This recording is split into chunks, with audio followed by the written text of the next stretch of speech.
வணக்கம் நண்பா, நான் தான் உங்கள் ரேப் பேசுகிறேன். இந்த வீடியோவில் என்ன பார்க்க போகிறோம்னு பார்த்தீங்கன்னு வச்சுங்களேன், ஒரு செம்மையான ரேங்க் மேட்ச் தாங்க பார்க்க போகிறோம். எப்பவும் போல் டிஓஎஸ் ஸ்குவாட் தான் வந்திருக்கோம். பார்த்தீங்கன்னா எங்கே இறங்கியிருக்கோம்னு பார்த்தீங்கன்னா, நம்ம எப்பவும் போல் பீக்கு தான். நம்ம எங்கள் பீக்கில் தாங்க அதிக பேர் இறங்குறாங்க. இல்லைன்னா வச்சுங்களேன், வேறு எங்கேயுமே இறங்க மாட்டாங்க அதிக பேர். கிளாக் டவர்லாம் பார்த்தீங்கன்னா இப்போ ஒருத்தர் 2 பேர் இறங்குறதே பெருசாக இருக்குது. அது கிளாக் டவர் ஃபஸ்ட்டில் வந்தாலுமே இறங்க மாட்டாங்க. இங்கே வந்துட்டு இருந்தேன், ஒருத்தன் என்னை பார்க்கவே இல்லை. நான் பார்த்துட்டேன் அவனை பார்த்துட்டு தான் வெயிட் பண்ண. அவன் என்னை பார்க்கவே இல்லை. க்ரோனோலாம் போட்டு அடிக்கிறான். ஐயோ, நான் மறந்துட்டேன். என்னடா அவன் பெரிய வித்தக்காரனாக இருப்பான்னு நினச்சேன். கடைசியில் நான் ஃபஸ்ட்டே அவனுக்கு கொஞ்சம் அடித்தனால 2வது வாட்டி நல்லா டேமேஜ் பண்ணி கொண்டேன். இங்கே பார்த்தீங்கன்னா அவன்கிட்ட உள்ள லூட்லாம் பொறிக்கிட்டு பார்த்தா இவர் மண்டையில் ஃபுல் ஸ்டெப்ஸ் காமிச்சோம். இவர் தான் முடிப்பார்னு நினச்சேன். பார்த்தா எனக்கு ஒரு டப்புன்னு ஒரு ஹெட்ஷாட் விழுந்துருச்சு. அதனால் எனக்கு வந்துருச்சு கில்லு. அப்படியே எனக்கு ரொம்ப சந்தோஷமாக போயிடுச்சு. நல்ல வேலை கில்லு வந்துச்சுடா. எப்பா இவர் திட்டிகிட்டு இருந்தார் என்னடா ஓசிக்கில் போடுறேன்னு சொல்லிட்டு இருந்தார். ப்ரோ அதெல்லாம் இல்லை ப்ரோ, ஹெட்ஷாட்னு சொல்லி சமாளிச்சிட்டேன். வேறு வழி இல்லை. ஆனால் நானும் 100 டேமேஜ் பண்ணியிருக்கேங்க. அதுவும் ஒரு நியாயமான கில்லு தான். இங்கே பார்த்தீங்கன்னா ஸ்கேனரில் காட்டுனுச்சு எனிமி போகலான்னு தான் நினச்சோம். ஸ்கேனரில் காட்டினால அவன் ஓடுவான்னு பார்த்தா வரான் பாருங்களேன். அவன் முன்னேறி வரான். அவன் அடிக்கிறதுக்கு முயற்சி பண்ணுறான் பாருங்க. அவன் அப்படியால ஓடிந்தானா ஓடிருக்கலாம். இவனை கொண்டுட்டு அப்படியே பீமா சக்தி போனோம். அங்கே பார்த்தீங்கன்னா எனிமையை பார்த்தோன்னா வண்டியை கொண்டு போய் சொருவி முட்டி விட்டேன் ஏர்ட்ராப்பில். அவன் பார்த்தீங்கன்னா அவன் எனக்கு டேமேஜ் வச்சுட்டான். நானும் ஸ்கேரில் ஸ்கோப் போட்டு தலையிலே வச்சுட்டேன். சரியான அடி. இவர் மேலே ஃபுட் ஸ்டெப் காட்டுச்சு. இவன் இன்னொருத்த எங்கேருந்து அடித்தானே தெரிலங்க என்ன. ஆனால் டவுன் பண்ணிட்டான். நான் இப்போ எப்படி ரிவே ஆகிறோம் தான் யோசிக்கிறீங்க. ரிவேவல் ஜோன் விழுந்திருக்கு, அது எங்களுக்கே தெரியாது. நானே கவனிக்கவே இல்லை. அப்படியே ரிவே ஆனோன்னே ரொம்ப சந்தோஷமாக போயிடுச்சு. ரொம்ப பெருமையாக உணர்ந்தேன். அப்போ பார்த்தீங்கன்னா இங்கே வெளில போய் என் லூட் எடுக்கலாம் தான் போவேன். ஜிப்லைன்லேருந்து குதிச்ச சவுண்டு கேட்டுச்சு. எங்கே இறங்கியிருக்கான்னு சொல்லிட்டு வீட்டு மேலே இறங்கியிருப்பான்னு சொல்லிட்டு போனேன். எனக்கு பார்த்தா ஸ்பைடரை போட்டு வச்சுருக்கான். வீட்டு மேலே இறங்கி பார்த்தீங்களா மேலே தான் இறங்கியிருக்கான். ஸ்பைடரை போட்டு விட்டான். இங்கே பார்த்தீங்கன்னா இவர் தான் துரத்தி அடிச்சிட்டு இருந்தான். நான் போய் இடையில அவரை காப்பாற்றிட்டேன். இல்லைன்னா அவர் மண்டையை போட்டிருக்க மாட்டார்னு வச்சுங்களேன். பாருங்கள் டபுள் ஆக்டர் வச்சிருக்காரு. நான் அடிக்கலனாலும் அவரை கொண்டிருக்க முடியாது. இங்கே பார்த்தீங்கன்னா அப்புறம் இவர் தான் கார் ஓட்டினார். நான் ஒழுங்காக ஓட்டல, நான் போய் முட்டி விட்டேன்னு சொல்லி ஓட்டினார். இவருக்கு கில்லோ வந்துருமோ நினச்சேன். இவர் இடிச்சோன்னே பார்த்தா அவருக்கு வரல, எனக்கு தான் வந்துச்சு. ஏன்னா அவன் என் சைடு ஒடியான்ட்டான். அதனால் எனக்கு ஒரு ப்ளஸ்ஸாக போயிட்டு இங்கே இவனை அடிச்சுட்டு பார்த்தா அங்கே ஒருத்தன் வந்துட்டான். இவன் எங்கேருந்து வந்தானே தெரியல. லைட்டாக தான் கவனிச்சேன், இல்லைனா என்ன போட்டு தள்ளியிருப்பான். ஸ்கேரில் தரமான ஹெட்ஷாட் அடித்து அவனை முடிச்சு விட்டாச்சு. அப்புறம் பார்த்தீங்கன்னா நம்மளுக்கு இறங்கினோடனே நம்மளை அடித்தான் தெரியுமா. அந்த எல் ஷேப் அந்த லான்ச் பேட் இருக்கலாம், அது திருக்கு தெரியுமா. அந்த எல் ஷேப் வீடுகிட்டேருந்து தான் அடித்தான் நம்மளை. அங்கே தான் பார்த்துட்டு இருந்தோம். அங்கே ஒருத்தருங்க மேலே. இவர் பார்த்தா இவன் அங்கேருந்து அடிக்கிறான் என்ன. நான் இவர் வண்டியில் ஏறிடலான்னு பார்த்தா நான் என்ட்ரு அமுக்கிறேன், உட்கார முடியல. வண்டியில் உட்கார முடியல. நான் பார்த்தா கீழே உட்காந்துட்டேன். ஐயோ என்ன ப்ரோ விட்டுட்டு போயிட்டீங்க அப்படின்னு நினச்சேன். அவர் பார்த்தா நானும் மெடிக்கிட்டு போட்டு வால் போட்டு ஏறி போயிட்டுருக்கேன். அவர் கில்லு எனக்கு தாண்டா வேணும், என் கில்லை நீ ஓசி கில் போட்ட அப்படின்னு சொல்லிட்டு அவர் ரஷ் பண்ணிட்டு இருக்காரு. எனக்கு ஒன்றும் சொல்ல முடியல. ஐயோ அந்த கில்லு எடுத்தவனுமே அவர் டிஸ்ட்ராக்ட் பண்ணுற நேரத்தில் நான் ரஷ் பண்ணிட்டேன். இங்கே சரி நான் அவர் இங்கேயே சும்மா தான் சுற்றிட்டு இருப்பாரு, நம்ம கிரேனேடை போடுவோம், அவன் எப்படியும் எதுலையாவது ஒன்று மாட்டுவான்னு நினச்சேன். ஆனால் அவன் எதுலேயுமே மாட்டல. சரி ரஷ்ஷாவது பண்ணுவான்னு சொல்லிட்டு போனான். அவன் பார்த்தீங்கன்னா நான் போனேன். நான் ஜன்னலில் எகிரி குதிச்சிட்டேன். அதுக்குள்ளே போகலான்னு தான் பார்த்தேன். அந்த ஜன்னலில் எகிரி போயிட்டேன். அதனால் வாலை போட்டு அடைச்சிட்டான். என்னால் எதுவுமே பண்ண முடியல. இங்கே பார்த்தா வால் ஓப்பனில் இருந்திருக்காது. எனக்கு தெரியவே தெரியாது. நான் ஒழுங்காக கவனிக்கவே இல்லை. அப்புறம் பார்த்தீங்கன்னா அவன் சுற்றி வால் போட்டான். சரி நம்ம உடைக்க வேணாம், நம்மள்ட்ட தான் ஒரு நேடு இருக்கு, அதை வச்சு போடுவோன்னு சொல்லிட்டு அந்த செவுத்தில் போட்டான். செவுத்தில் அடித்து கரெக்டாக நேடு உள்ளே போணுச்சு. அவன் செத்தே போயிட்டான். அவனை கொண்டுட்டு அவரை செமையாக கலாய்ச்சிட்டு இருந்தேன். ப்ரோ பார்த்தீங்களா ப்ரோ இப்படி விளாண்டு ப்ரோ அப்படின்னு சொல்லி சும்மா விளாண்டு கலாய்ச்சிட்டு இருந்தோம். அவன் பார்த்தீங்கன்னா எனக்கு ஒரு இட்லிஸ்ட் போட்டான். அவனை தேடி தான் வந்தேன். அவன் பார்த்தா எங்கேன்னு தேடிட்டு இருக்கேன். பார்த்தா வானத்துலேருந்து பறந்து வந்து குதிக்கிறான். ஆனால் கடைசி எனக்கு இப்போ தான் தெரியும், ஓ இவன் தான் இட்லிஸ்டா அப்படின்னு நினச்சிட்டு அவன் பின்னாடியே ஓடினேன்.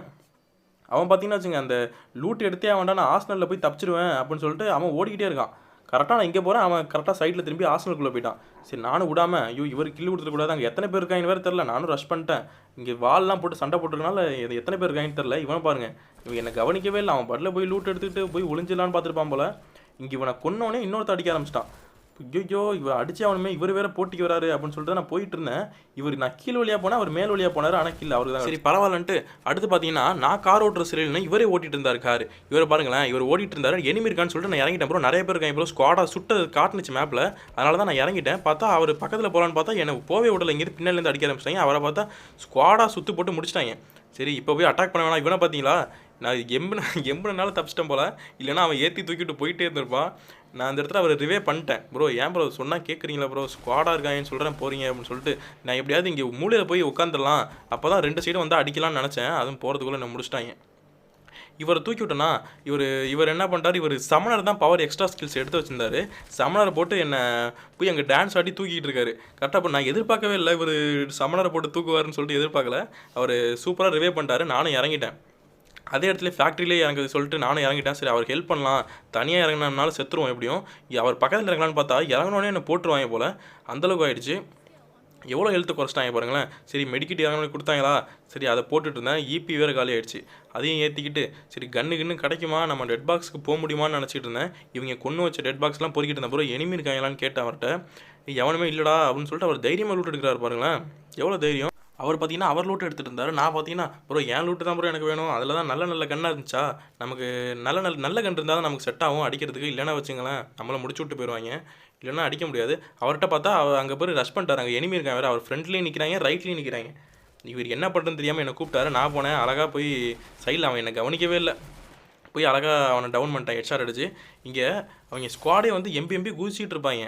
இவங்க என்ன பண்ணுறதுன்னு தெரியல. ரஷ் பண்ணுவாங்களான்னு பார்த்தோம். அவங்க ரஷ்ஷே பண்ணல. நானும் ரொம்ப நேரம் வெயிட் பண்ணேன். அப்புறம் கொஞ்சம் கட் பண்ணிட்டேன். அப்புறம் பார்த்தீங்கன்னா வச்சுங்களேன், அவர் யார் அவங்கள போட்டு பொழந்துட்டு இருக்காரு அவர். அதனால தான் அவங்க ரஷ்ஷே பண்ணல. எனக்கு எவனும் தெரியுறானா பார்த்தேன், எனக்கு எவனும் தெரில. சரி இவர்கிட்ட போவேனா, அவர்கிட்ட போனோம்னா நிறைய அடிக்க வேண்டியது இருக்கும். ஆமோ நம்மள்ட்ட 32 தான் இருக்குது. சரி இதை வச்சுக்கோன்னு நினச்சேன். அப்புறம் பார்த்தா அந்த ஆப்போசிட் வாசலில் பார்த்தீங்கன்னா ஒருத்தன் அடித்தான். எங்கடா இருக்கான்னு நினச்சா அந்த மூலையில் நின்றுட்டு இருந்தான். இவனை பார்த்தீங்களா, இவன் என்னை கவனிக்கவே மாட்டான். நான் அழகாக அவன் பக்கத்துலேயே போயிடுவேன். நான் இங்கே நின்றுட்டு இருப்பேன், அவனை வேற ஒன்று அடிச்சிட்டு இருப்பான். வேற ஒருத்தன் அவன் என்னை பார்த்துருப்பான் தான் நினச்சிட்டு நான் பக்கத்தில் போவேன். ஆனால் அவனை பார்த்துட்டே இருந்தாலும் என்னை பார்க்கவே இல்லை. சரி குரோனை முடியட்டும், அவனை ஸ்கேர்லேயே அடிச்சலாம் நினப்பேன். அதே மாதிரி குரோனை முடிஞ்சோன்னா அவனுக்கு தலையே ஒரு சூப்பர் ஹெட்ஷாட் வச்சாச்சு, 2 ஹெட்ஷாட்டு. ஸ்கேர் பார்த்தீங்கன்னா மிட் ரேஞ்சில் கலைக்கிறோம், அதை குறைய சொல்ல முடியாது. ஆனால் ரொம்ப லாங் ரேஞ்ச் போயிடுச்சுன்னா டேமேஜ் ரொம்ப கம்மியாக போகும். சரி இவன்ட்ட உள்ள லூட்டு 4x ஸ்கோப்பு ஏறாமலாம் பொறிக்கிட்டேன். எனக்கு அது லூட்டை பார்த்தோன்னா ரொம்ப சந்தோஷமாயிடுச்சு. செம்மையான லூட் இருந்துச்சுன்னு இவர்கிட்ட எனிமி வந்துட்டான், வாடான்னு கூப்பிட்டாரு. ஆனால் அவரே முடிச்சிட்டாரு. நான் போய் ஒரு அடி தான் அடித்தேன். அப்புறம் அவரே எல்லாரையும் முடிச்சிட்டாரு. சரி இந்த பொட்டியை போட்டு இதில் உள்ள ஆமோலாம் எடுத்துக்கிட்டு இங்கே போய் பார்ப்பேன். ப்ரோ வேறு ஒன்றும் இருக்கானா ப்ரோ, எனக்கு 2 கில்லு கொடுங்க ப்ரோ, எவனாவது இருந்தால் சொல்லுங்கள் ப்ரோ அப்படின்னு சொன்னேன். அப்புறம் பார்த்தா எவனுமே இல்லை. நம்ம கொன்ன இடத்துக்கே போவோம்னு சொல்லிட்டு பார்த்தீங்கன்னா அளவு 4 தான் இருக்குது. நாங்கள் 2 பேர், அவன் எனிமி 2 பேர். இங்கே அளவு பார்த்தீங்கன்னா 4 தான் இருக்கா. சரின்னு சொல்லிட்டு நான் போவேன். ப்ரோ இங்கே எவனும் இல்லை ப்ரோ அப்படின்னு சொல்லிட்டு போவேன். பார்த்தா அந்த இடத்துலேருந்து உடியாருவான். இவன் மேலே உட்காந்துருப்பான் போல். இங்கே இப்போ தான் உடியாடுறான். சரி அவனுக்கு டேமேஜ் ரொம்ப கம்மி. இவர் பண்ணியிருப்பாரா இல்லை என்னன்னு நான் கவனிக்கலை. அவனுக்கு டேமேஜ் ரொம்ப கம்மியாக இருந்துச்சு. நான் கொஞ்சோண்டு தான் அடித்தேன், ஈஸியாக செத்துட்டான் அவன். இவனை பார்த்தீங்களா நேக்கா எனிமி இல்லைன்னு சொல்லிட்டு எவனும் நம்மளை அடிச்சு விடான்னு சொல்லி சர்வே பண்ணுறான் போல். நேக்கா மேலே உட்காந்துக்கிட்டு எவ்வளோ லேட்டாக எழுந்திரிச்சு வரான் பார்த்தீங்களா. சரி லாஸ்ட்டாவது போய் கன் எடுப்போன்ட்டு வரான் போல். நான் பார்த்தனால ஈஸியாக அடிச்சிட்டோம். இங்கே பார்த்தீங்கன்னா இன்னும் ஒருத்தன் தான் இருக்கான். நாங்கள் 2 பேர் இருக்கோம், இங்கே ஒருத்தன் தான் இருக்கான். அவன் எங்கே இருக்கானே தெரில. நானும் மேலே நின்றுட்டு சுற்றி முற்றி தேடுறேன், அவன் கிடைக்கவே இல்லை. அப்புறம் பார்த்தா இவர் எங்கே அடிச்சிட்டு இருந்தார். இவரை பார்த்துட்டு அடிச்சதை பார்த்துட்டு நான் கன்னெல்லாம் எடுக்கலையே, சரி பக்கத்தில் போய் எடுத்துக்கலான்னு சொல்லிட்டு நானும் ஓடிக்கிட்டே இருக்கேன். நான் ஓடிட்டேன், வால்லாம் போடல, பக்கத்தில் போய் அடிச்சுக்கலாம் பார்த்துக்கலான்னு சொல்லிட்டு அதே மாதிரி போயிட்டு ஒரு தரமான MP40 ஹெட்ஷாட் அடித்து முடிச்சாச்சு. 12 கிலோ அடித்து தரமான ஒரு பூயை அடிச்சாச்சு. இந்த வீடியோ இதோட முடிச்சுக்கிறேன் கைஸ். பாய் கைஸ், பாய்.